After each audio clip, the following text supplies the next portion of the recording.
Hello, I'm Robbie Fowler and you're watching Redmen TV. Before we move on to the United preview, which is we're gonna be upbeat also. I've decided I'm changing the mood. I want to imagine a little scenario here, and we're doing a diagnosis or I don't know what you call it, an investigation to basically what's gone wrong and what do we think's gone wrong. And I'm not accepting Suarez has gone as an answer before anyone starts, because Liverpool should have done better. And Sturridge injury is it's a big one, but then I think, fuck me, the planning should have been better. I'm just thinking as a group, if you think Rodgers, we'll pretend, is sitting there with us, you can be a Pascal, get some shorts on. So you can. I'll just take my jeans off, sit in the bills. I don't mind. Here you go, some shorts for you. You can be Mike Marsh. I don't know what Mike Marsh does, to be honest with you. Yeah, like that. I'll do some shorts. I'm glad you didn't put me John Achterberg, to be honest. I don't know who he is. I've got no idea what that man is. That was another bonus video gag there, though. Was it? That what it is? Throwing a pair of shorts on. No, oh yeah. For the means of audio, yeah. Neil's now wearing shorts. Oh, nice legs. Whoa. He's about to set them on fire. Sorry. Well, yeah, I was putting him on the fire. I'm freezing. So I'm just thinking now, if you put me on my start there now, lads. Look, no, investigation. That's what you're talking about. It's lucky that I'm such a pro and that we're back on track. Oz, what happened? There you go. There's the thing. Brendan's sitting there now, and he's sitting in his house with his picture of himself behind his head, and he's thinking, what's gone wrong and how can I fix it? Is there anything that you can put your hat on? It's a hard question to answer, mate, because at the minute, and this may be just typical, like, because it means so much at the minute, and like, we all love the club, and it hurts when things are going wrong and that. And I've been vocal in the last few days of how I think it may be time for him to go and stuff, and I just, at the minute, because of it hurting so much, I just think he's being found out, mate. I do. I think regardless of personnel on the pitch, I don't think you can put Suarez in that side at the minute, and I don't think things will change, because you need to get the ball to Suarez initially for him to do it, and everything's so slow at the minute, and it's gone back to the same shite it used to be, backwards and sideways. And Mignolet had arguably the most touches with his feet against Barley the night, and it might just be when me wear a heart on my sleeve too much at the minute, and I just think he's been found out. I really do. Yeah, go on. What's your thoughts on, you know, what's gone wrong, and is there anything that you think he could do that maybe try and fix it? Obviously, we can't buy anyone till the summer, so we can't. It's not till January, and even then, that depends if FSG want to open the wallet. It depends. You know, there's a lot of games now over Christmas, and Liverpool realistically they could be falling, but they need to do something and change it quick. It really seems to have snowballed since the start of the season. I know it's a very sit on the fence answer, but it really does seem to be an accumulation of sort of events. It's like one domino's being knocked, and then all these other ones have sort of gone afterwards. And I think the very, very starting point is not winning the league last year. Yeah. That just massive. I'd be dead now. Yeah. I would be honest, I'd be dead, yeah. I'd be happy. That's had a massive effect on everyone mentally. Yeah, well, like, psychologically. And the thing is, I mean, we get too depressed, everything. But every game that goes on, it makes last season come back again and feel even shitter. Because you now start to think, shit, you know, when you were all laughing at it, going, you know, that was it, that was your one chance. You go, nah, no way. And like, now you're actually thinking, oh shit, what if they were right? It actually was. Do you know what I mean? But I think it starts from that. Then obviously the Sturridge getting injured, you know, that happens. Then we're not then we're not getting the goals, and then all of a sudden you got the pressure on the defence because it's not been happening up front, and it's just all snowballed. And then I think it comes down to Rodgers doesn't really know what to do now. I mean, there's a lad who sits next to me in the match who said something like totally right on the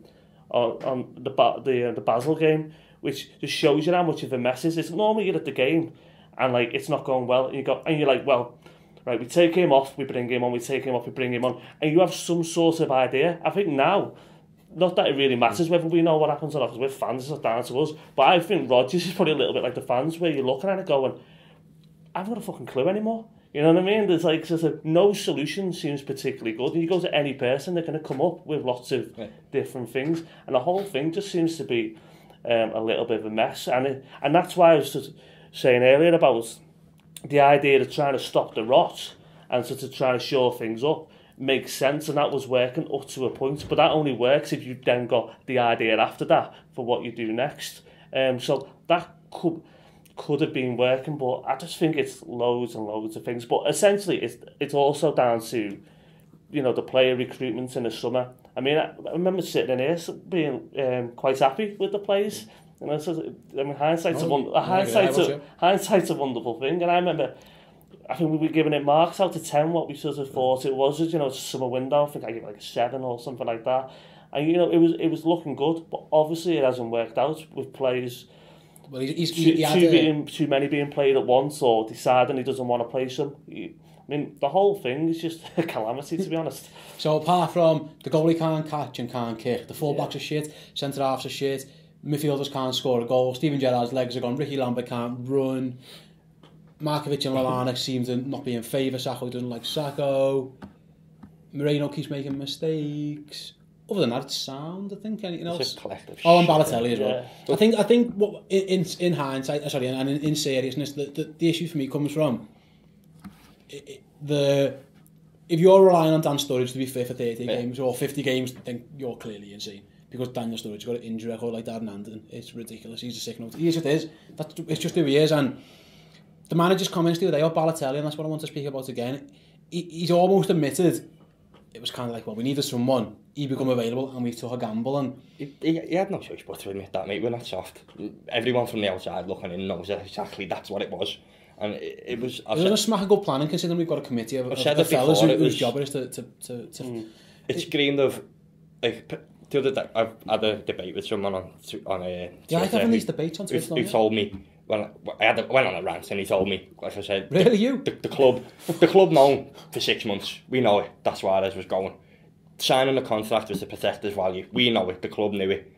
So, from that moment on, the club should have been planning for his exit and to bring someone in. And they tried to bring Sanchez in. We knew from day one we were never going to sign Sanchez. He made it clear from day one he didn't want Liverpool. It was always London.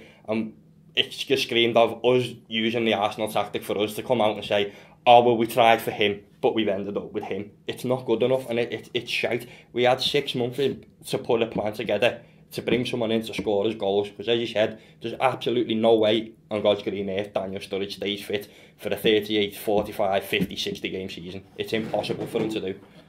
I was thinking about this, and I wrote it again on the site the other day. Liverpool went from Sanchez to Remy to Balotelli. That was kind of like when Man United went Cruz, Fabregas, Fellaini. They're not the 3 different types of players. Not even there's no mould there. It isn't as if they've gone, you know, for 3. Like if they wanted a big fella like Balotelli, it's not like they went right. See if we can get a big guy. Or we end up with Balotelli. They went little guy Sanchez, who really isn't a striker. He's more of an attacking wide player, really. Oh, can't get him. Let's go and get Loic Remy, who is a striker. Or be like play from the left, pacey striker who's going to run in behind where Sanchez wants the ball at his feet. It's a Balotelli who's a hold-up player who's big, strong, decent enough with the ball at his feet. Never in a million years going to make a run behind because he doesn't fancy it. It just looks like, again, it just screams to me of... No plan. Yeah, it just seems... Well, basically, Neil, it just seems like no one... Considering there's guys who get paid to sit around the table like this, albeit much fancier with no offence, Paul. As lovely as the Duffy is, I imagine they're in the top floor, the penthouse of the Hilton or something. Ian Ayre's got lappies everywhere, I don't know, but... We're not talking about laptops there, are we? Yeah. For libel reasons, yes, laptops. That's their job. It's their job to have... I don't get how you can't have a list of players. Right, he doesn't want to come, cross him off, next one. He doesn't want to come, cross him off, next one. Is that too simplistic to say, or... But that's been the case, hasn't it, with all the targets for the last couple of years. Everything that gets bandied around, they're just... Not very good at this, are we? But the fact that we're out as well... I mean, and I know, obviously... Berini's already there, but the fact that we're insisting on playing with one up front, and of the 4 strikers, 3 of them can't play up front. I mean, on their own. Sorry, on their own. No, you're right. It's just like it is absolute madness, and it's I'm not even sure planning at all levels. I'm not even sure Dan Sturridge is that great on his own. No, I think he'll do a job, but I think you're limiting him by doing it. Yeah. He's a good player, so he makes it work. But I think I was trying to be not completely depressing and make it up that there was one who was like. But he is much better with someone. He can do a job on his own, and he will, because I think he's great. He really is brilliant. But he's useless at the moment because his legs doesn't work. So, but no, you're right. We've got, well, basically, it's a mess. I think it harks back to the summer. I agree with Neil. I think it goes back to the squad is much better. The squad's better, and that's what Liverpool's aim was. It was to get the squad better but the first team has gone backwards. So it's alright having a good bench to supplement a good 11. But when your bench is good, contradiction on everything he said though, because he told us that we'd have a squad in place, and anybody else who come in would strengthen the first 11. And on hindsight, looking back at now and at the first half of the season, not one of the players that's come in strengthen the first 11. I think if you're picking Liverpool's best 11, I still think Balotelli's in it with Sturridge, and I think Moreno's in it though. Yeah, on last season. Oh no, because that's what he told us. That's impossible because Suarez is gone. We were never going to get a better team. That's what he told us though. We was going to, anyone coming in would strengthen the first 11. I think it strengthened it from post Suarez. I think Balotelli gets in, and I think Moreno gets in, and Manquillo because Johnson's terrible. I think maybe that's it. But so then does your £25 million summer signing doesn't get in, your £20 million summer signing doesn't get in. Emre Can might, but it's too early to say. People are just looking at the Chelsea game and presuming he'll be better because it's kind of like the grass is always greener. But it is odd. It's good having a great bench, but when it's hard to affect the game when you're first 11. It's hard when you're 11 they're playing so poorly, Neil, to then bring someone on, expect him to change it, because that's what's happening. Every game now, Gerrard's going to be on the bench. It's going to get to 70. It's going to be a bit miserable. Yeah. He's going to come on and it's going to be Captain Fantastic's here to do it again. And occasionally he might do it. Yeah. But more often than not, he probably won't. And a lot of these new players, up until recently, I mean, he stopped doing it quite as much, are getting bought on. I saw it, it was happening with Lambert a lot, getting bought on like 10 minutes to go in a shit game when we're already behind. And it's like, well, they're not going to get the confidence back that way. But it's gone. Again, it's another thing that's gone full swing. It's like last year we used to go, well, the starting 11's good and the bench is shit. When you said that bench for the Basel game earlier, you're thinking, that bench is good, but the first 11 isn't fucking particularly good anymore. It's like, get one, can't we get both of them right at the same time? It can't be that fucking hard. You know what I mean? You'd like to think it wouldn't be, but I mean, I've never dealt in football business side, but other teams seem to make it a lot easier than Liverpool do. And anyone who wants to tweet us in or leave comments if you watch on YouTube or whatever below, let us know what you think Liverpool could have done. You can tweet us at the Bitfearists or tweet Paul if you want. He replies to every single tweet at the Redmen TV. Just before we move on, sorry, what do you for? I know we're jumping back quite a bit in the show, what's gone wrong and stuff, and Neil mentioned about people around the ground not having an answer to it and this, that and the other. For the first time since Brendan Rodgers took over on Tuesday night, I don't remember him being in a dugout, mate. He sat down a lot more than I've ever noticed him, and he looked like a man who just finally had no answers. He looked like a defeated man, and that's what scares me now, that even he looks beaten now.